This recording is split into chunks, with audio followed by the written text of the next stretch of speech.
when I was a kid, we had a sub for Santa at church. Amazing. We were so excited about it. And we had found names of people in the area that were going to have a really hard Christmas if it weren't for some outside help. And so we beat the bushes of our ward to get donations and have people buy things. And we knew the names, we knew the ages and genders of each child in the family, some of the things that they were hoping for. And for the first time in my life that I could remember, I really got to be Santa's elf. And I was thrilled. It was such an exciting thing, and we were all so pumped about it. Everyone was, to the point that there was so much generosity being shown. This was going to be an incredible Christmas. It was going to blow them away. And I'm sure it did, but it blew me away in a way that was not expected. The night we were going to deliver these gifts, all of the youth in our ward gathered together with minivans teeming with people and with presents. And we drove to a part of town that was different than the part I lived in. And we went through an apartment complex to get to the apartment of this family that somehow had squeezed all of its members into very close quarters. Now, because it was an apartment complex, there were apartments all over the place. And this was Christmas in Southern California, so it's not that cold outside. And little kids are out playing and so on. Little kids that lived in the same complex as the kids we'd brought Christmas for. Kids in the same socioeconomic status. Kids that weren't expecting much of a Christmas for themselves. And as we brought an over-the-top Christmas to one family, we passed so many other families that we had nothing for. I'm sure that there were huge smiles on the faces of the kids we brought Christmas to. But I can't remember those faces, because what my mind and memory are scarred with were the faces of the kids we passed that had all this anticipation, like, whoa, is any of this for me? And then disappointment when they realized that it wasn't. There's a part of me that, and I think a part of all of us, that once you see need, you just want to meet it. And once you start serving one, you want to serve the whole world. Is there a way we can do that? And the answer is yes. The Lord He has given us everything we need to make sure everyone else has all they need. Think back to that odd parable we studied in section 38 about the just father with the 12 children in an unjust situation. He wants us to fix it. And that's where the law of consecration comes in. There's no better place to start seeing the mechanics and the logistics of the law of consecration than section 42. To understand it, yes, go back to section 38 and study that, and our mind will be in the right place, our heart will be in the right place. I want to give, I just don't know how to do it. And section 42 will give us some clues. First principle, look at verse 30. Behold, thou wilt remember the poor. That's the first thing we have to do. Keep them in our mind. Because if it's out of sight and out of mind, then we'll never give them anything out of pocket. We have to remember them. And as we do, we'll be able to follow the next phrase. And consecrate of thy properties for their support, that which thou hast to impart unto them, with a covenant and a deed which cannot be broken. That's powerful at the end. I'm promising to be that I'm all in on this. It's a covenant. It's a deed. We usually talk about covenants and deeds when it comes to ownership of property, right? But to have a covenant and deed for the whole process of what we do with our property, that's interesting. It's one thing to have a deed to the land, a deed to your house, a deed to your car. But to have a deed to an approach of what you're going to do with it, to make a covenant that I am going to engage in consecration for the rest of my life. Remember, law and endowment, they're starting to come together already. Because as part of our endowment, what are we covenanting to do? To consecrate. Okay, I love that we're starting to see hints of where we're going in the future.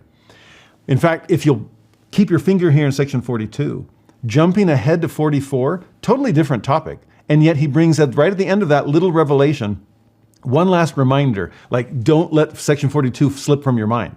In 44 verse 6, he says, "Behold, I say unto you, that ye must visit the poor and the needy, and administer to their relief, that they may be kept until all things may be done according to my law, which ye have received." Amen. So according to my law, hearken back to 42. But there in 44, it's not just remember the poor, it's visit them. Be with them in more than just memory. Be with them on the ground. Enter their homes. Surround yourself in their circumstance. And not only will you be more motivated to bless them, you'll be more wise in the way that you tried to do that. I'm amazed that in a ward welfare situation, it's a visit. It's not just a remember and pray for them. It's a I want to give to them, but it's not even a distant gift. It's an up close and personal Relief Society president or Elders Quorum president or bishop visiting the poor, sitting down with them and asking, what do you need? How can we help? Short term, long term, how do we help you the best possible way? And the teaching opportunities for the person, the learning opportunities that leader gets. They see the situation. They see the goodness of the person they're trying to help. And they can tailor the blessings for that person. This is not blindly just giving handouts. This is personally connecting, which is a blessing both now and in the future. Okay? Remember the poor. Visit the poor. And then jump back to section 42. And let's get into the logistics. It's like, okay, I'm feeling it. Section 38 helped me.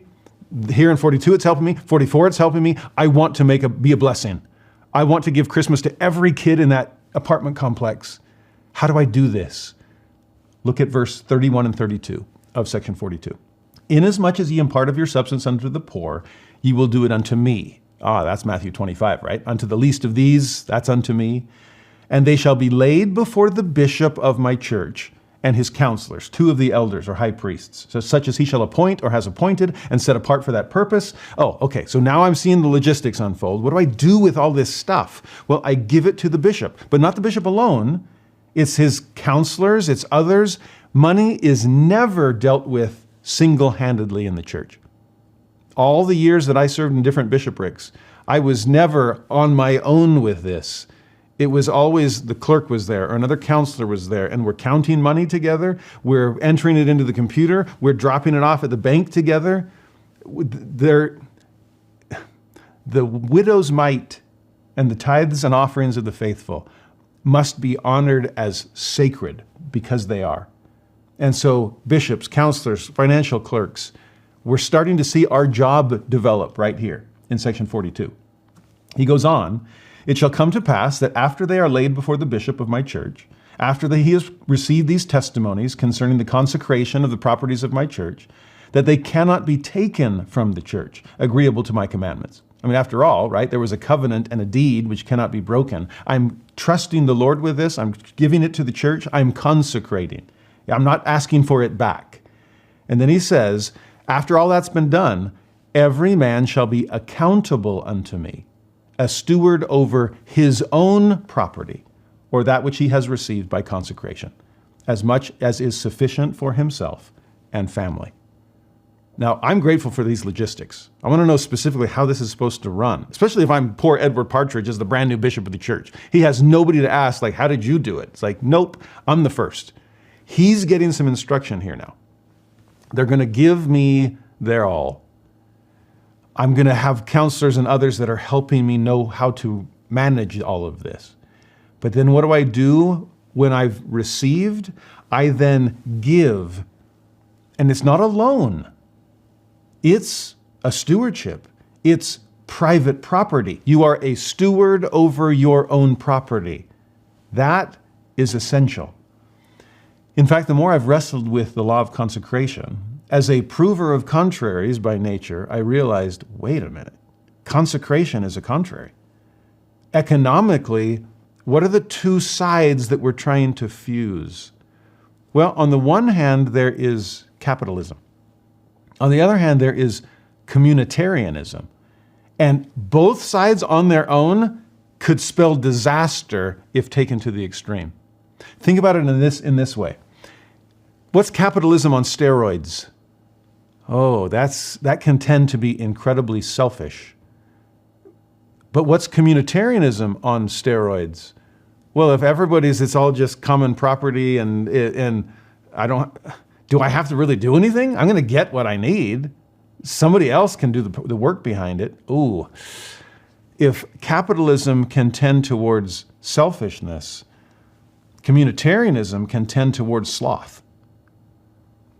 The beauty of capitalism is there's ambition there.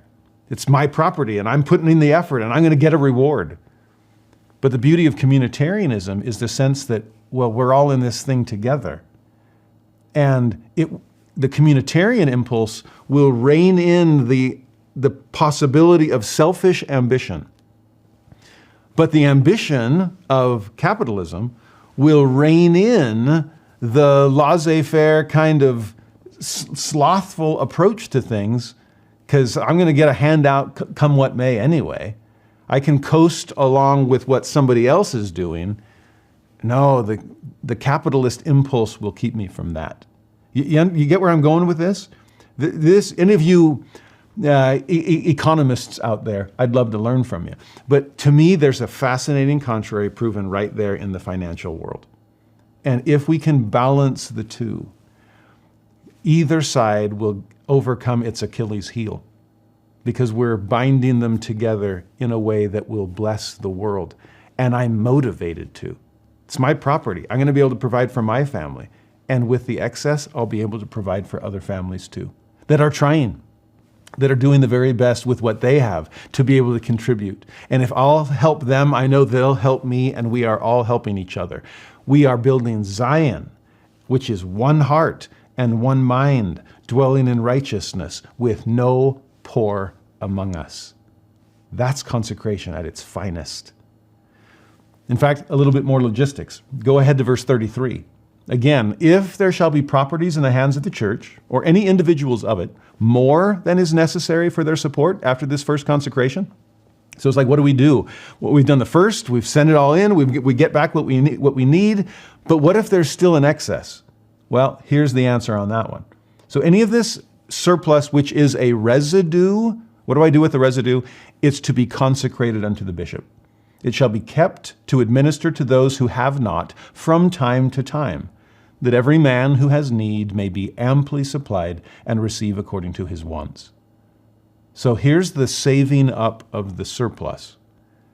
We're going to keep that consecrated residue so that we can administer amply to those in need from time to time. I don't know all the needs of the future, but we've met all the needs of the present. And if you have excess beyond your needs, consecrate it to the Lord to keep it in a storehouse so that from time to time, whenever needs arise, the church has funds sufficient to meet them. This is preparing for a rainy day. And you never know when the floods will come. In fact, if you look at verse 34 to 36, here's an answer to the question of what do we do with all this residue? The answer, therefore the residue shall be kept in my storehouse. And here's a long list. Bishop Partridge is going to be grateful for every bit of instruction. And here's what we do. 1, to administer to the poor and the needy, as shall be appointed by the high council of the church and the bishop and his council. So again, we're all in this thing together. This is not one person just unilaterally deciding what to spend money on. There are councils and councils to figure out how to use the Lord's funds to bless the Lord's children. First and foremost, meet the needs of the poor and the needy. Then second, and for the purpose of purchasing lands for the public benefit of the church. So the kind of real estate arm of the church. We're going to need places to build the kingdom. Next, building houses of worship. It's amazing how expensive that is, with chapels dotting the earth and even temples dotting the earth at an increasing clip. So much of our contributions, our consecrations, are going to build places of worship so that people can come and connect with God. And then the ultimate one, check out the next. And building up of the new Jerusalem, which is hereafter to be revealed, that my covenant people may be gathered in one in that day when I shall come to my temple. And this I do for the salvation of my people. That's incredible. Did you realize just how far-reaching God intends consecration to be? Yes, meet the needs of the poor and the needy. First and foremost, if they don't have food to eat, then New Jerusalem's a pipe dream, and nobody's going to be around to be able to be there. But as we've met the temporal needs and the immediate needs of people, and then we start expanding beyond that and purchasing lands for the public benefit. We want this to bless everybody. There's no individual in the church that's growing rich off tithing funds.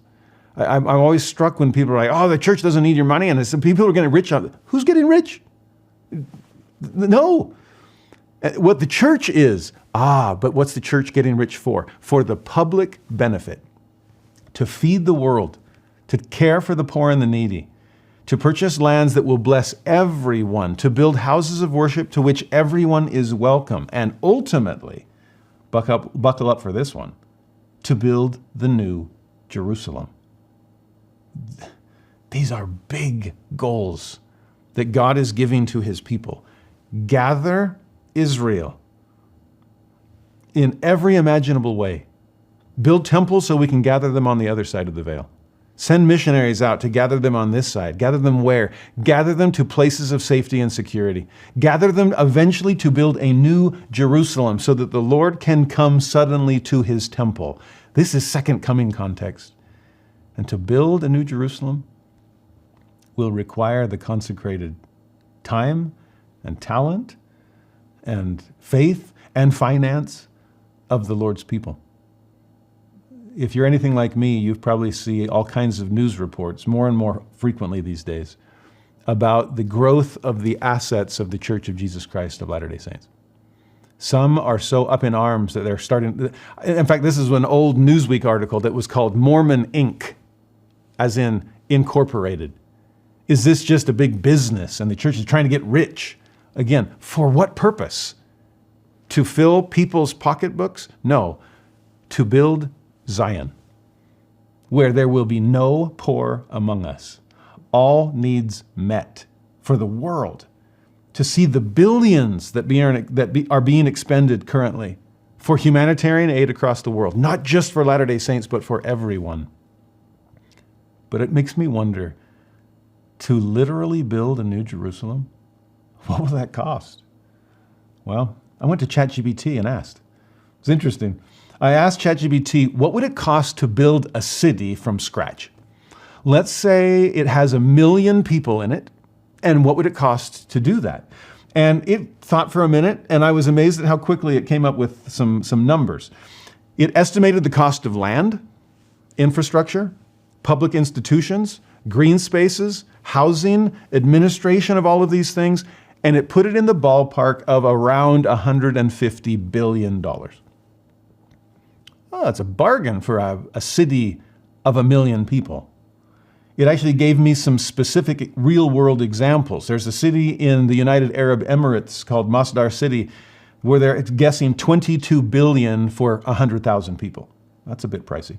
Lusail, Qatar, $45 billion for a city of 300,000 people. Or the big one that is under construction or being envisioned right now is the city called Neom in Saudi Arabia, where they're estimating $500 billion for a city of 9 million people. Now, I have no idea what the future is going to hold. I'm grateful that those decisions are made by people far above my pay grade. And since none of us are paid, then fine. There's no grade here. But if we're going to build the New Jerusalem, if we're going to prepare the earth for the second coming of Jesus Christ, if we're going to gather together in one, all things in Jesus, and build a place where there is a unity that supplants poverty, what will that require? I am so grateful for the consecration of incredible people across the earth. I'm grateful for the widows who give their mites and the wealthy who offer incredible philanthropy. I am grateful for a chance to contribute what I can as well, through my tithes, through my offerings, through my time, through whatever talent the Lord has given me. This is not a sub for Santa.